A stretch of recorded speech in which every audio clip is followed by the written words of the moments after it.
started. So we're going to move on tonight and talk about the Crusades. Fun topic, huh? So let me just ask, what were the Crusades?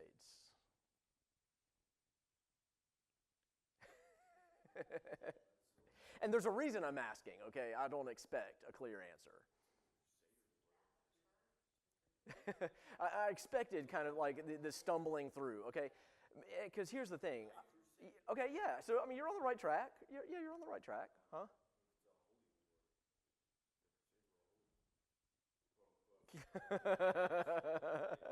Well, and it was actually they were actually terrible. And here's the reason I ask is because I expected a lot of stumbling around. Because a lot of what we know about the Crusades is shaped by movies, TV shows, things like that. But also too, there is an apologetic against Christianity today. People will say, in arguing against Christianity, they'll bring up the Crusades. And they'll say, yeah, well, what about the Crusade? If Christianity is all about, peace and love and, all this stuff, then what about the Crusades? And so, they're trying to argue against Christianity. Well, the problem with that is the Crusades were terrible, and they should have never happened. All right, and we'll learn more about that, and why that is. And how it all relates to what we've been talking about, all right? Because it's all going to tie together, and I hope you'll see that. Because by the late 11th century, Europe had been vastly shaped by the Roman Church, the medieval Roman Church, and it had become so far removed from the simplicity of the New Testament. So the church at this point had an enormous amount of power, political power. They controlled kings. They commanded armies. They would justify warfare under the banner of Christ, or the church. But also Europe was going through struggles of its own. There was violence. There were rivalries. People were living in spiritual fear, and so. For a lot of people, salvation was mediated through sacraments, indulgences, and church authority. That's how and you saw these things rise up and we'll talk about that with the Reformation and how that kind of led up to the Reformation. But so it was this was the scene, so to speak, that was going on, or this was the context for what happened with Islamic forces taking control of Jerusalem.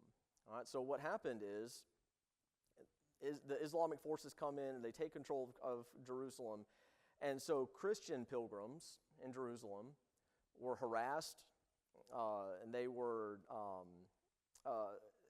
they were being harassed, and so the Byzantine Empire, which is where located in not Rome. The other side. Rome was in the west. All right, so the Byzantine Empire was in the east. Right.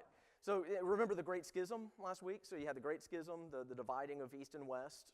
They were kind of like, playing sibling with each other. Like, I'm going to excommunicate you. I'm going to excommunicate you. And, everybody was vying for control. And everybody thought that they were the only true church.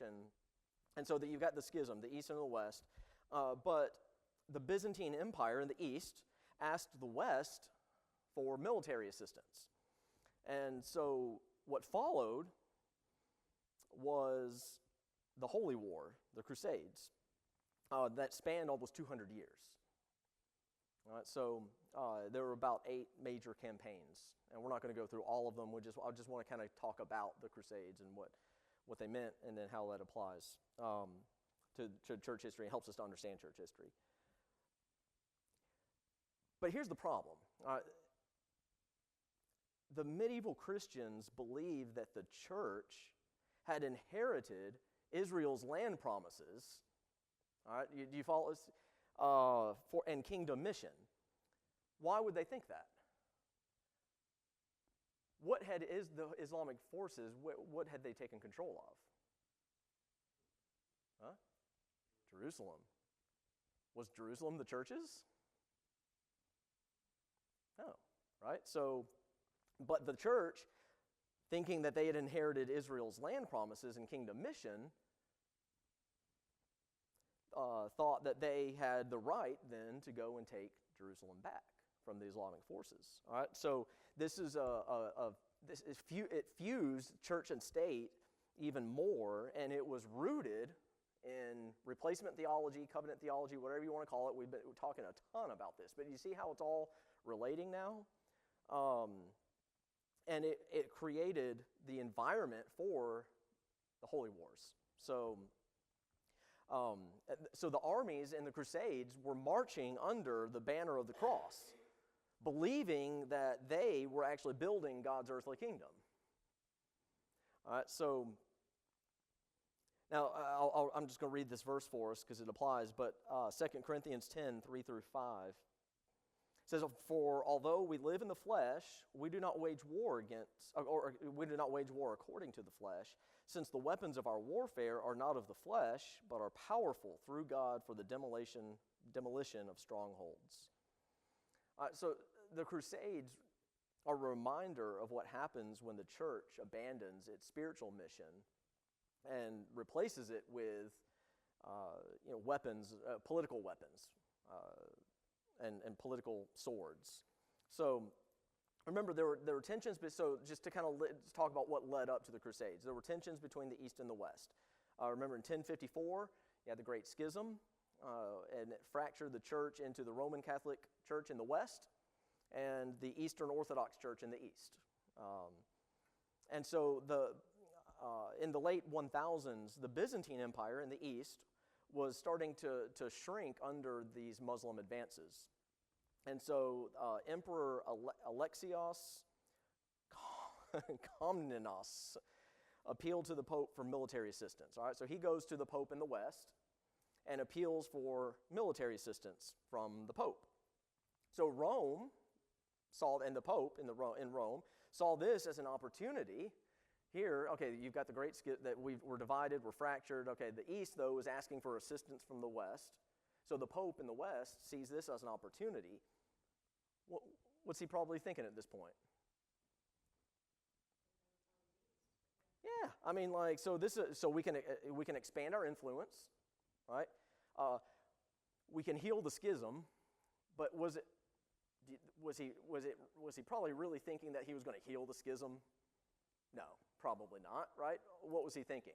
He's going to heal the schism, but what? On his own terms, right? Yeah, under my terms and according to, the way that we want things to be. And this gave him an opportunity then to assert his power as the Pope. And so the Muslim influence expanded from the 7th to 11th centuries, which brought Jerusalem under Islamic rule. So now the earlier Muslim rulers allowed the Christian pilgrims to be relatively free. But it was the Seljuk Turks in the later 11th century that were more aggressive. And Western pilgrims actually started returning with stories of danger, of fear. And so that started sparking outrage, and fear. Because they're coming back with all these stories about being mistreated and warnings of danger. So you remember, the church had already they had already long since blurred the lines between spiritual and political authority. That's something that's come up just about every week. Does that ring a bell at least, right? So this wasn't something new. It wasn't like one day they woke up and said, all right, you know what? We're just going to blur the lines between spiritual and political authority. The Knights were taught that violence was holy and acceptable as long as it was authorized by the church. You know what? Yeah. Hey, if it's done for the sake and the cause of Christ, then it's okay. Let's see. And so this, obviously is a major departure from the purpose of the church. Is the purpose of the church to conquer and No, right? I mean, now we conquer in a different way, right? But we're not a political force. We're not a military force. And so Pope Urban II, he was looking to strengthen the authority and the strength of the Pope, and then he also wanted to unify Europe under Rome, and then also just redirect the violence outward. So he led a holy war with the Pope as Christ's earthly commander, which fit into Rome's universal kingdom theology, right? The dominion theology, right? So the Pope was the earthly commander of this army, and so by 1095, all of this kind of combined and converged into a boiling point that was just kind of ready to blow up. And so Urban II in 1095, specifically in November of 1095, Pope Urban at the Council of Clermont in France delivered a sermon, and it really sent shockwaves throughout all Europe. Just to kind of summarize it, the points of his sermon were that, 1, Jerusalem had been defiled. Number 2, Christians are suffering. Number 3, God wills the liberation of the Holy Land. And number 4, all who take up the cross will receive spiritual rewards. What do you think of that? I mean, I don't know exactly how to ask that, but... Well, that's what, yeah. So, I mean, I didn't know exactly how to ask the question, but it's exactly like what they were trying to fight against. And it's really all just fear tactics, right? All right, Jerusalem has been defiled. Christians are suffering.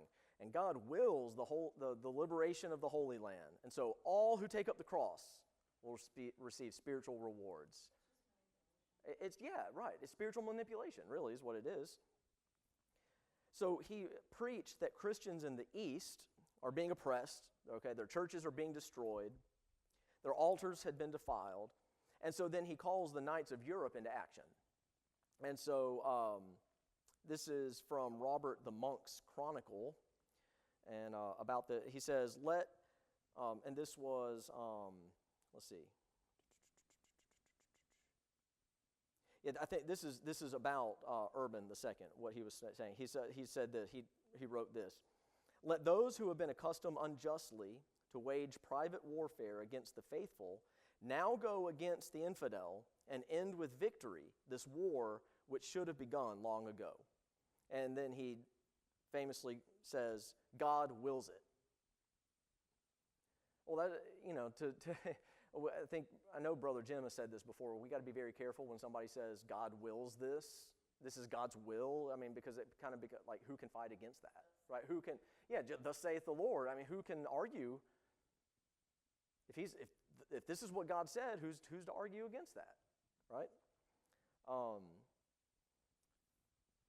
And so what Urban did was he offered indulgences, which is like the church's way of forgiving sins. Right, yeah, that's okay. That's a good way to put it. Get out of jail free card, right? And this is all going to lead up to the Reformation. So this is all just kind of leading right up to what we'll talk about next week. But so he offered the forgiveness of sins or indulgences if they fought in the war. All right, so if you fight in the war, hey, it's your lucky day. I'm going to give you some indulgences. These indulgences are like your get out jail free card. It is that you can cash it in for the forgiveness of your sin. He promised honor and eternal reward. Let's see, where was it? When he said, all who take up the cross will receive spiritual rewards. All right, so he's promising spiritual rewards, eternal rewards. But really, it all just turned out to be a political mission. but it took it a step further, and it became a political mission that was disguised as a spiritual obligation. So, and then it reframed violence as holiness. So, right, exactly, right. So, so Urban preached as if Christians were a new Israel. See and they're reclaiming the promised land. But what's the problem with that? Yeah, the church is not Israel, right? And Christ never gave a political mandate to the church. So, right.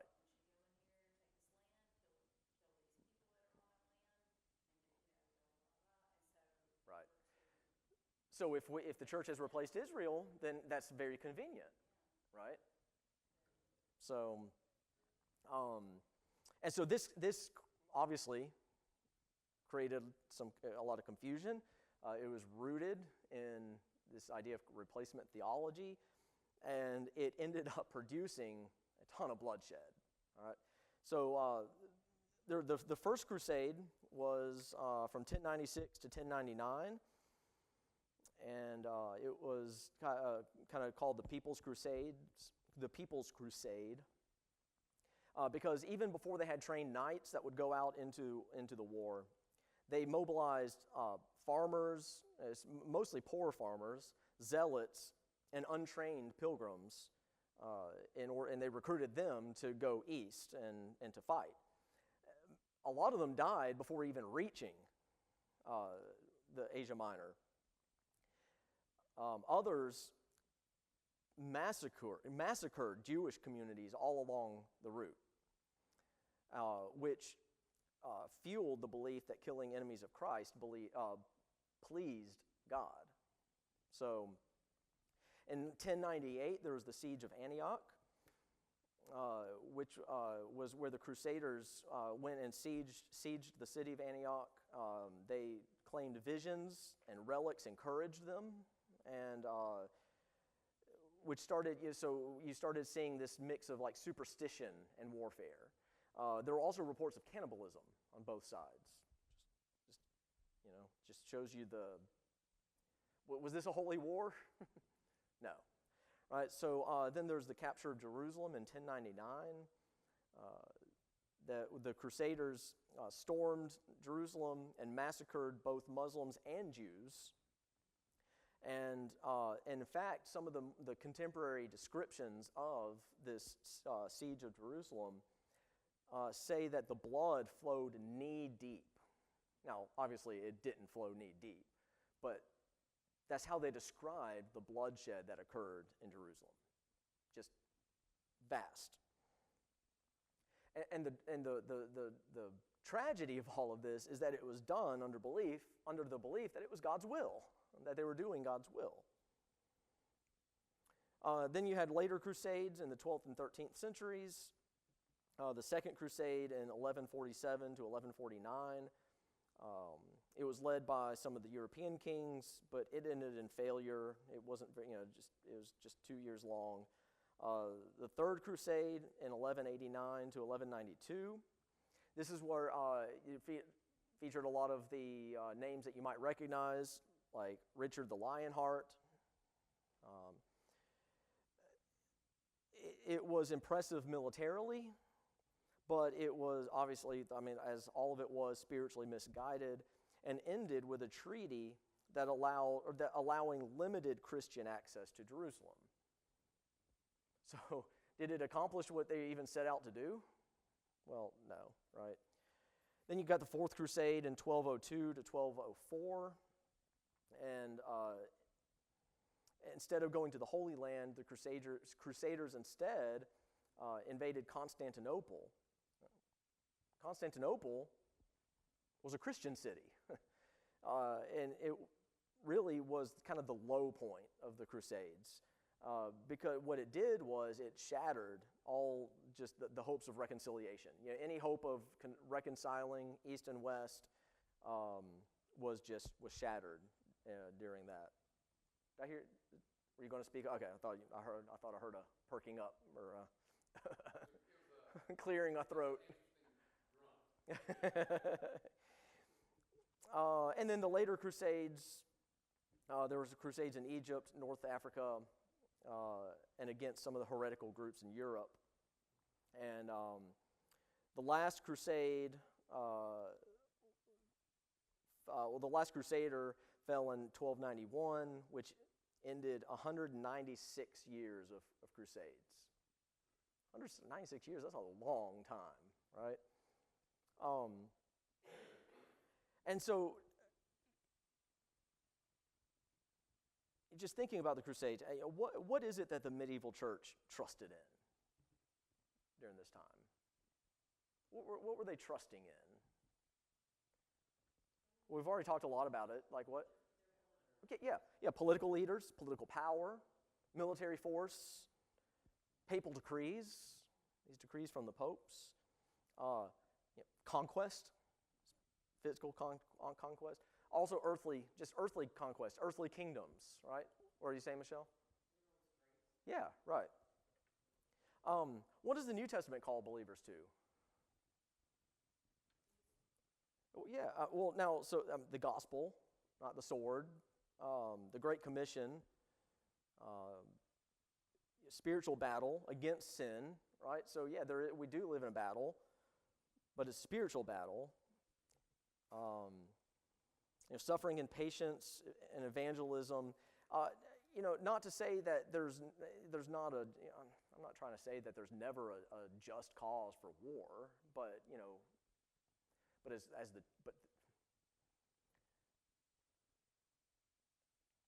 let me ask this then. Let me pose it as a question. Who or what does a just war apply to? Or is there a just war? We can even take it a step further, step back. I wrote a paper for my doctorate course on just war. They're reading it. See, there you go. It has about 130 footnotes in it. Yeah. It's a lot. Yeah, it's really. But let me put it this way, John. Crusades are never justified Right. for the church. Right. Or anybody. That's not Yep. Israel. 100%. Right. And the problem is you have the crusade ethic on one end of the spectrum, and you have no war on the other end of the spectrum. Both of those are completely Right. wrong. Somewhere in the middle Yeah. is just war ethic. Right.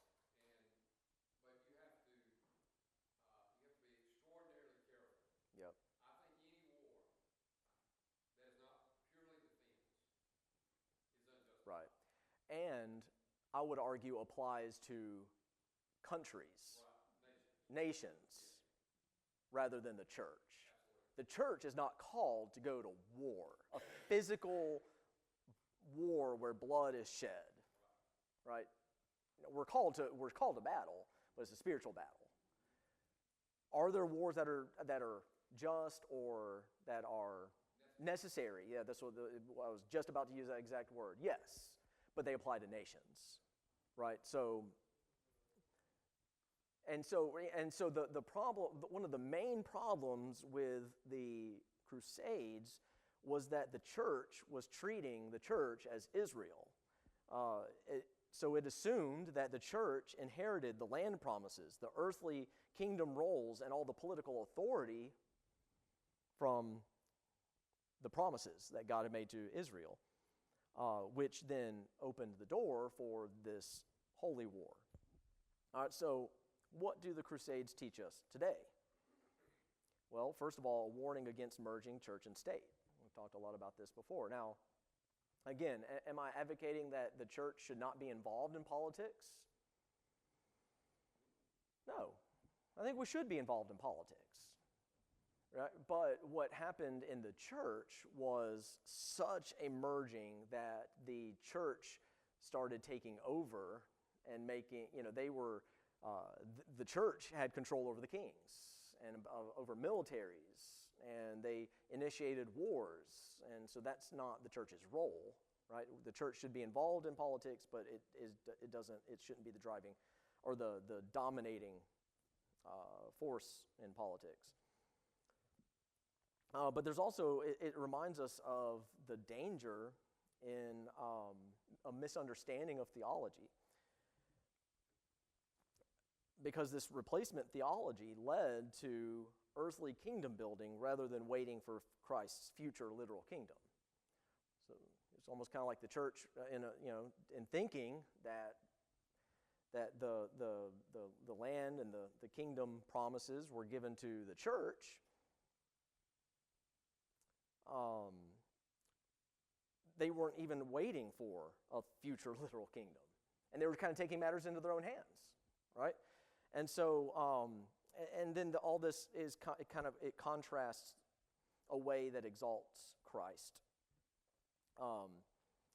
Jesus told Peter to put away the sword. He told Pilate that his kingdom is not of this world. Jesus told Pilate that Jesus' kingdom is not of this world.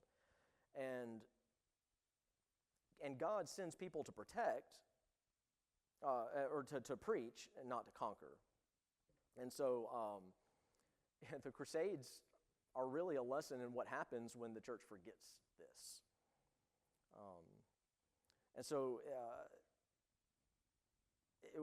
those Crusades were really, they were birthed out of political ambition and misguided, at best, theology, and a church that thought that violence could build God's kingdom. So, but remember, the church fights with spiritual weapons and not physical ones. And so the Crusades call us back to the cross, not to the sword. Again, is there a time when, do we have to stand up for ourselves? I'm not saying we shouldn't defend ourselves. We shouldn't, stand up for ourselves. But we cannot assume that the church's role is to conquer kingdoms. All right. So all of any questions? Anything to add for that?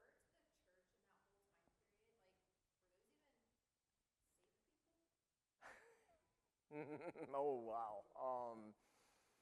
Okay, so let's take it. Let's first we have to just clarify. We're talking about, well, when I'm talking about the church in the West, it's the Roman Church, the Catholic Church. Okay, the church in the East was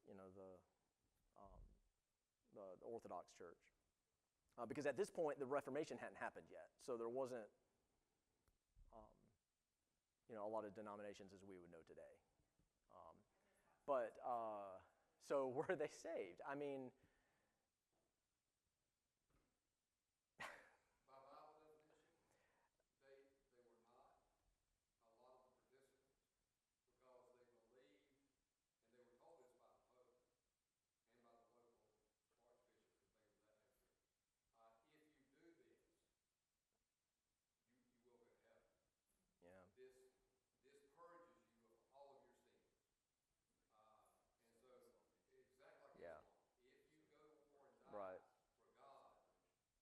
You go right. Obviously, they were not trusting in the blood of Christ alone. Right. So, if they believed what the Pope was telling them, by definition from the Bible, they would not be Christians. Another thing too with the Crusades, the Roman Catholic Church. Some people call this the medieval church. When we were growing up, it was known as the Dark Ages. But that's Yeah. not Right. correct anymore. It was known as the Dark Ages for a reason. Right.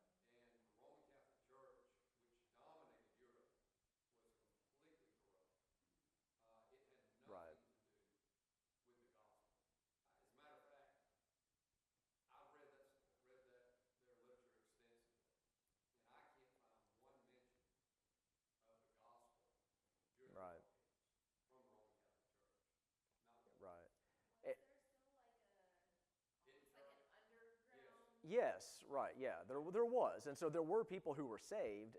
And so that's why, were they saved?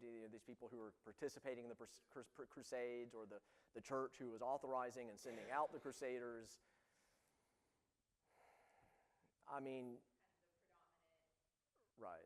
The motivation was political, not spiritual. Right. Yeah. And another thing too about, and this is really important, in the Crusades, the restraints, moral restraints, were taken off. Yeah. Because this was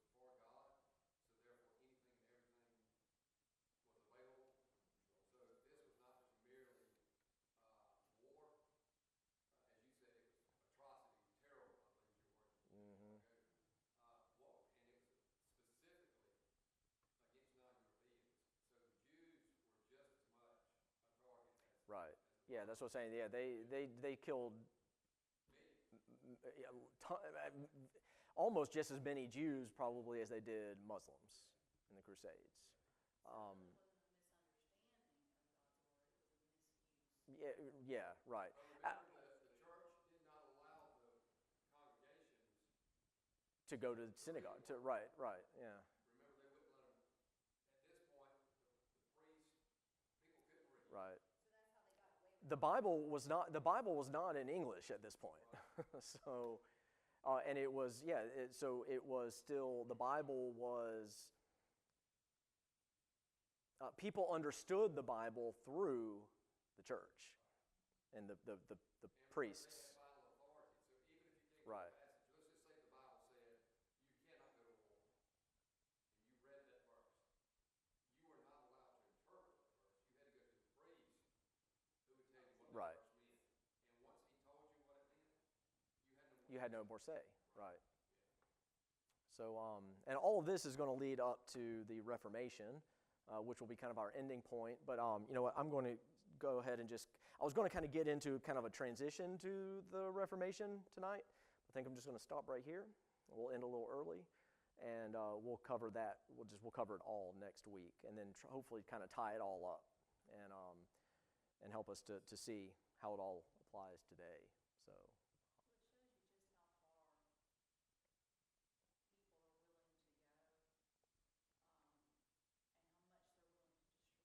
Yeah, right. Hmm. Right. And this was in the early thousands, you know, the 1095 to 1291 or so. We're not talking a lot of time had passed, and it already had gotten to that point.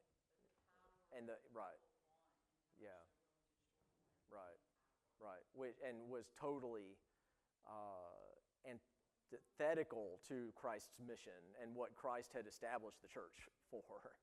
And we're only talking about 1,000 or so years, you know. Right. yeah, to flip it on its head, we mentioned circumcision a while ago and how the guys would be out. This is almost the opposite. This is Yeah. a free pass to heaven.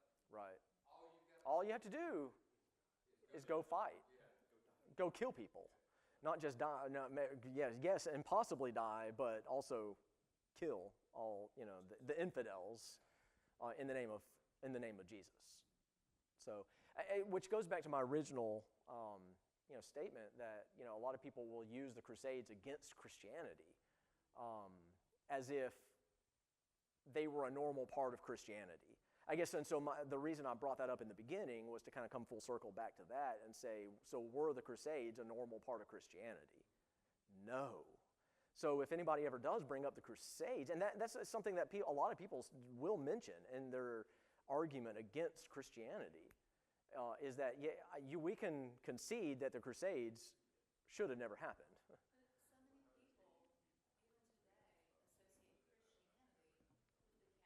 Right, exactly. And so, right, right. And I also, if I, if we're just, I I'm just think going to